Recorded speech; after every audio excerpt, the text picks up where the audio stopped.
Welcome, Greg. It's a delight to have you with Dominic and I today, conducting an interview on leading learning networks for the WISE All-In Group.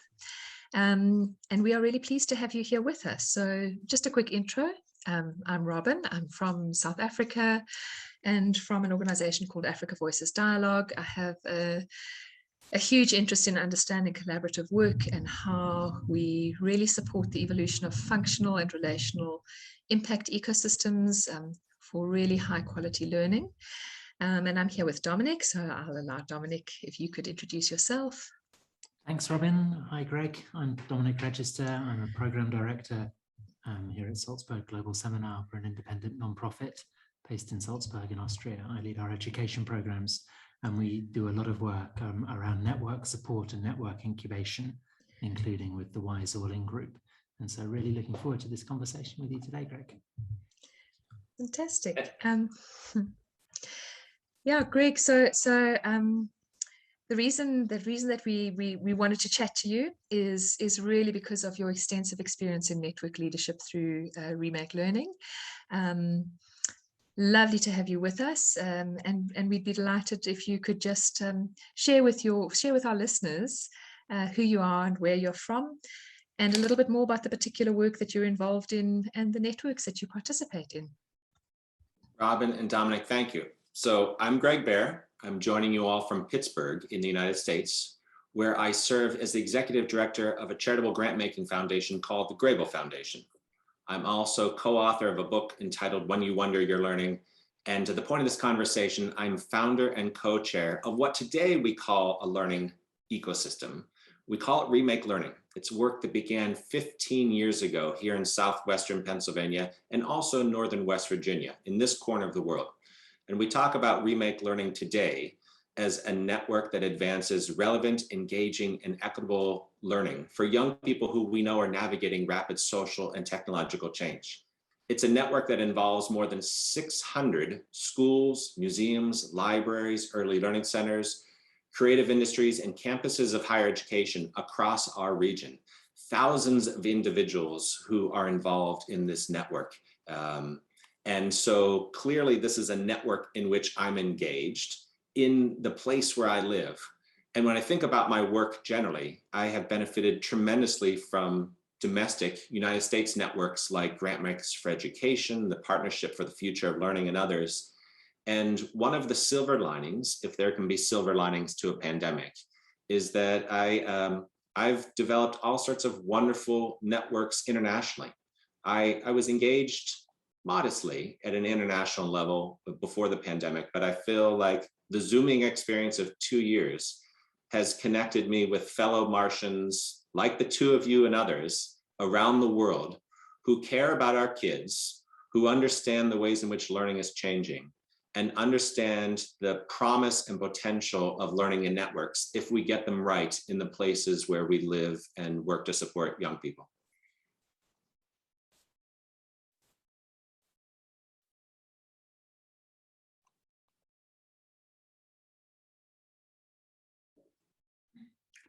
You're muted, Robin. Sorry. Thanks. So sorry about that. Yeah, thanks, Greg. That's an absolutely amazing reflection on a decade and a half of work. And I think what is really remarkable is that, like so many of the powerful pieces of work, they start way before we have names for them. So before that vocabulary for what is being created has hit the public space. A lot of the effective changes to education have been starting to be implemented, and it's really exciting to have models such as yours, which have a wealth of experience behind them, through which we can really think about how do we support leaders who are interested in this kind of leadership to develop their own learning ecosystems. So perhaps if you could you share with us just a little bit about how this work started? What was it that initiated the decision to create networks of learning partners, and how did you engage those partners? So let's take you back to late 2006, early 2007. I'm not sure I even had my Apple phone, iPhone at that point. There might not even been such a thing. So nearly 15 years ago, I was new to my position also at the Gregg Foundation. So this coincides with my tenure here at the Gregg Foundation. And I found myself meeting with teachers and librarians and youth workers, but also soon after I found myself meeting with technologists and artists and designers and others. And I heard them saying something that at first I didn't notice. And I heard them saying, well, I'm just not connecting with kids the way that I used to, which I chalked up to just, a generational adult thing that happens from generation to generation, adults saying like, oh, kids these days. But as I began to notice what these individuals were saying, as I was asking them about ways in which we could be helpful to them and the work that they do, I began to notice that these individuals were of different ages, of different years of experience in the classroom or library setting, and that they literally meant my class in 2005 versus 2006. And as I finally began to notice this and began to appreciate the field of the learning sciences, which I acknowledge I probably knew very little about before 2006, 2007, and appreciating what was coming out of places like Carnegie Mellon University in our own backyard, or MIT, or the University of Washington, and beginning to understand that we were learning so much about learning itself, that learning was changing dramatically, and that in fact, young people were consuming information differently, producing information differently, developing identity differently. It began to prompt questions for us. Do we need to start making some different bets on adults and the settings that we create for our young people? The instructional pedagogy in the classroom, the physical design of spaces, whether in a school building, a museum, or library, a change in approach to the experiences we create for young people after school or in summer learning settings. And in 2006, 2007, we started making some different bets. At the time, Remake Learning was called Kids and Creativity. It was merely a cluster of people who started gathering. And it was a mix of formal and informal educators, but also folks sort of at the periphery of education, like those technologists and researchers and others who care a lot about kids, but just were approaching their work differently. And we simply said, what would happen if we started bringing these folks together? What would that look like? What connections could we start forging if in fact we wanted to create greater learning experiences for young people, if in fact their future trajectory was so fundamentally different from our own? And to look back now 15 years ahead, to look back 15 years from now, it was the right bet, right? It was definitely a bet at the time, and a bet on an adult and the situations and settings and experiences we were creating for young people. It wasn't really until 2011, 2012 that this formalized structure of creating a network and what has subsequently become Remake Learning really took hold. So it was a number of years of relationship building and connecting and forging bonds among industries and fields that, yes, all cared about kids, but weren't actually working together and communicating together. It was the simmering of that work for 4 or 5 years that really led to the network creation just about a decade ago. I love and admire so much about all of what you've been doing and what you've been talking about is, the emphasis on creating a culture of collaboration and bringing together, organizations that, exactly like you said, all had significant interest in supporting children's learning in all of its different manifestations and children's well-being and happiness, but hadn't yet found the right environment for working together. But I imagine, and this is speculation and hypothesis, that when you're bringing together lots of different institutions like that it isn't always smooth and plain sailing. So we'd love to hear a bit more about some of the challenges that you had to overcome in the early stages of this, and then we could think more about the impact that it's gone on to achieve, if that's okay. Yeah, so Dominic, it's interesting. When I look back, there wasn't necessarily, there wasn't conflict. There weren't obvious challenges. The challenges were more straightforward. One, the relationships, right? Technologists didn't have deep relationships working with first grade teachers. Folks in human-centered design didn't have close relationships with librarians. So one, it was just a matter of taking time and creating the space for people to build relationship with one another, which is really the unsexy work of any movement building. And second was the language. all of us who work in education know the acronyms that we love. We know the language that is particular to our field. And it was really sort of breaking down that language. And this is where I think we made ourselves lucky with that phrase, remake learning. And I can't take credit for it. Someone else came up with that brilliant phrase. But what that phrase allowed was multifold. One, we know that organizations and individuals have self-interests.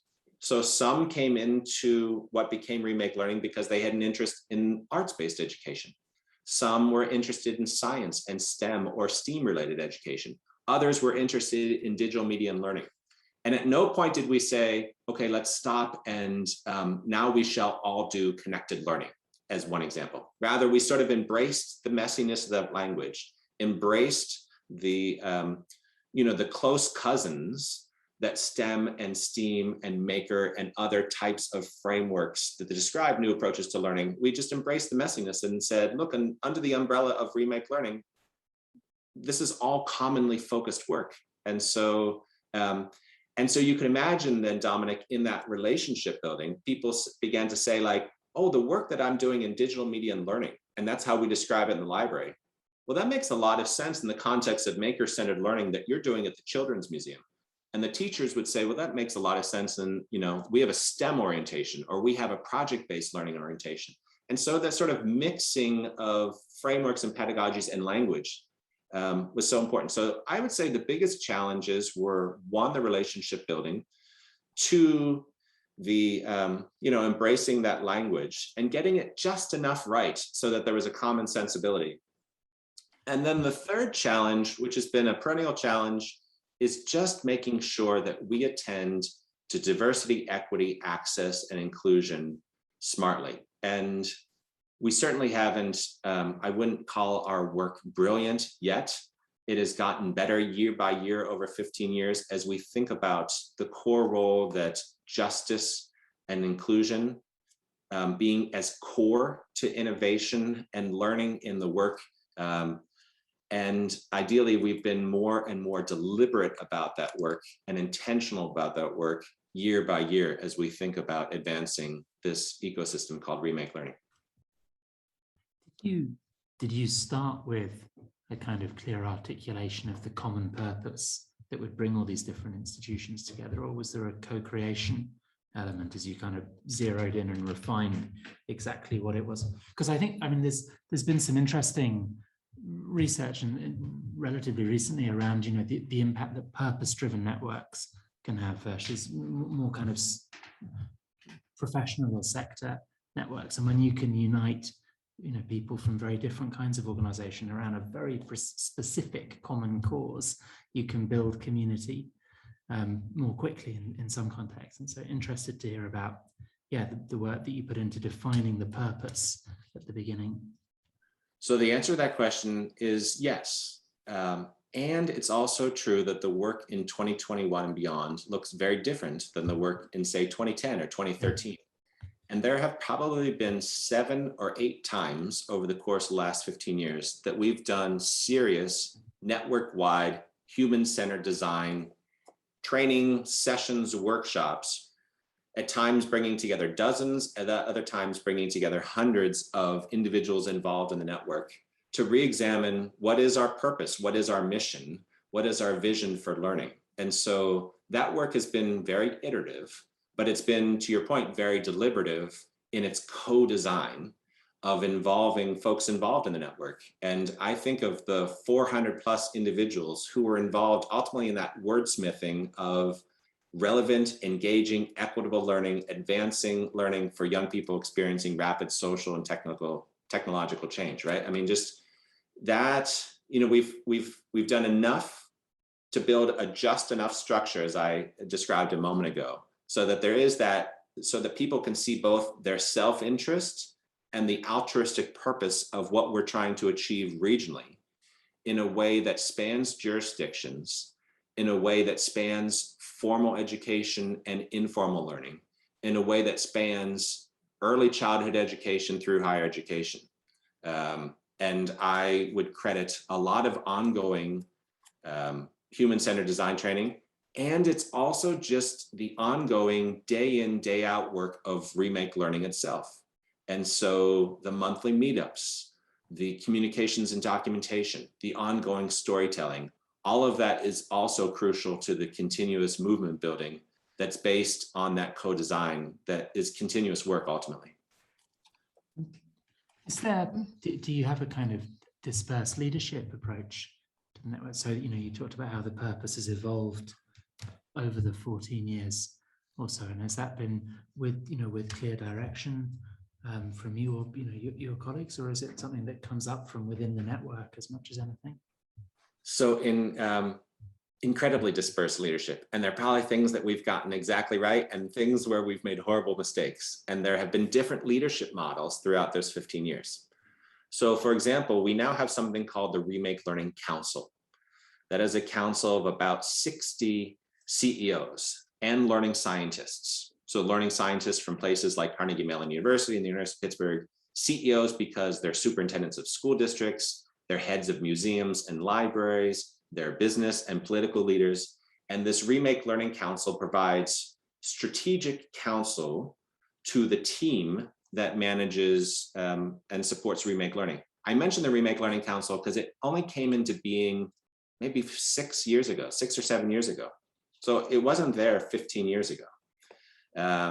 When I think about the work of events and delegations and meetups, and then these working groups that we have, like Computer Science for Pittsburgh, CS for PGH, or the Pittsburgh STEM ecosystem, PGH STEM, these have variously been led by individuals with whom Remake Learning is contracted. We've also contracted with organizations at times.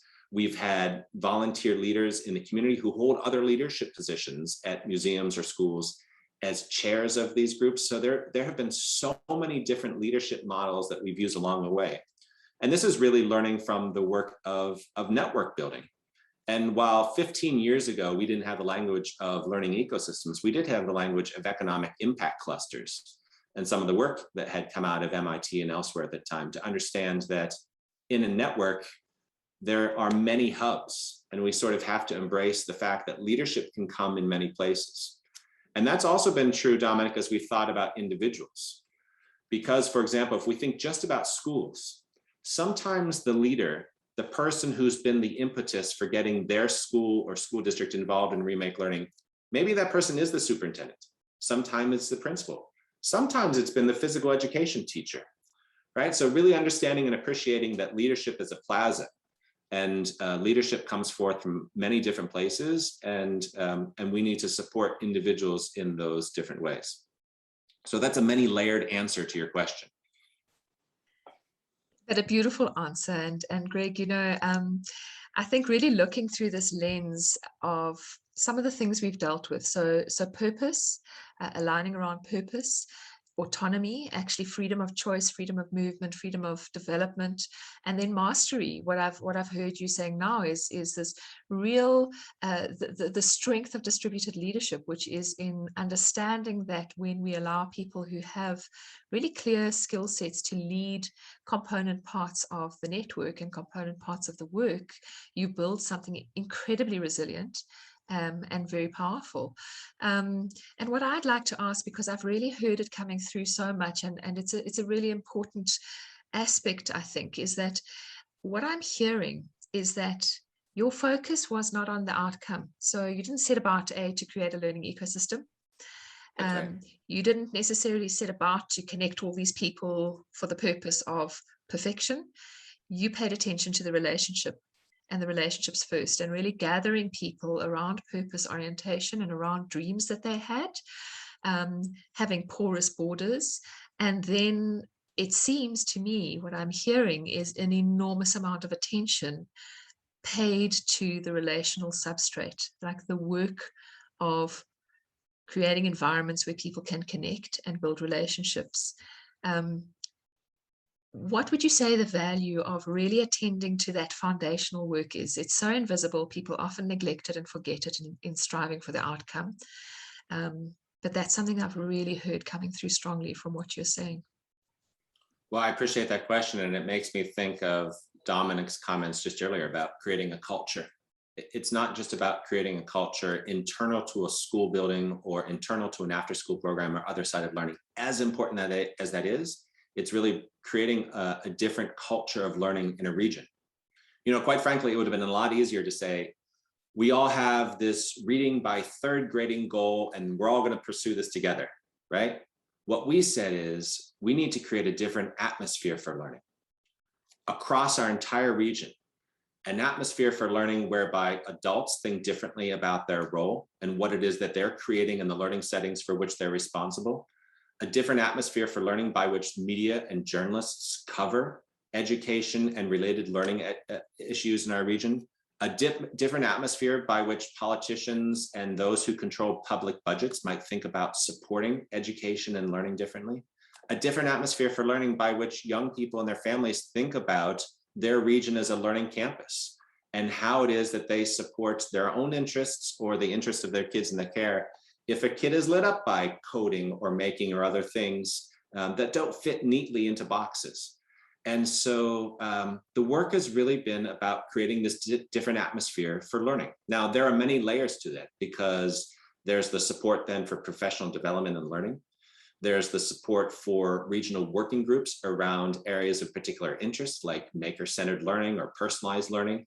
There's support for the ongoing community organizing. And maybe most importantly, there is deep support for the ongoing communications, marketing, and documentation of what's happening, how it's happening. Because we have experienced a fundamental shift in learning.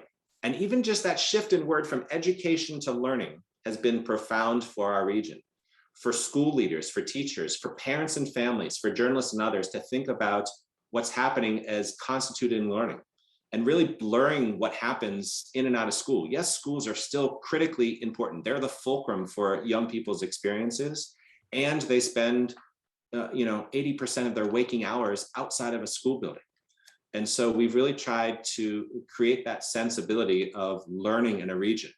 And core then to thinking about that is the ways in which we support adults. And so Robin, it goes exactly to your question about the relationships and forging different relationships so that teachers, for example, in a really practical way, not only know better what's happening in the after school programs, the museums, the libraries, the other places of learning in the community, but then can actively be involved in supporting their students or the parents of their students in suggesting opportunities, because really each of us is a facilitator in these young people's experiences. And the more that we are connected to one another, the more that we know how to support the kids in our care, we're going to create that atmosphere for learning that'll be more brilliant for our learners.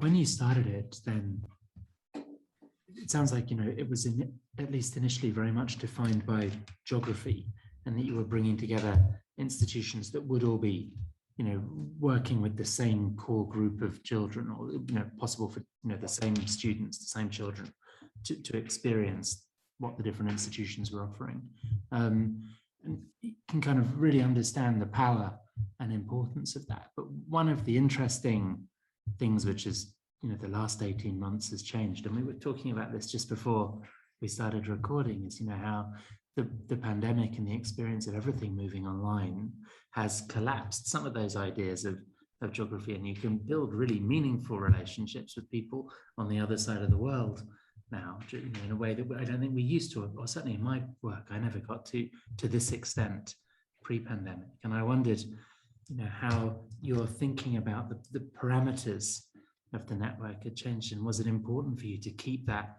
sense of organizations that could work with the same students, or have you expanded it, or are you replicating it in other parts of the world with the same ingredients? Well, our work is deeply local, so we're not, world domination is not in the cards for us. I mean, we're still fundamentally trying to change the learning experiences for young people in Southwestern Pennsylvania and Northern West Virginia.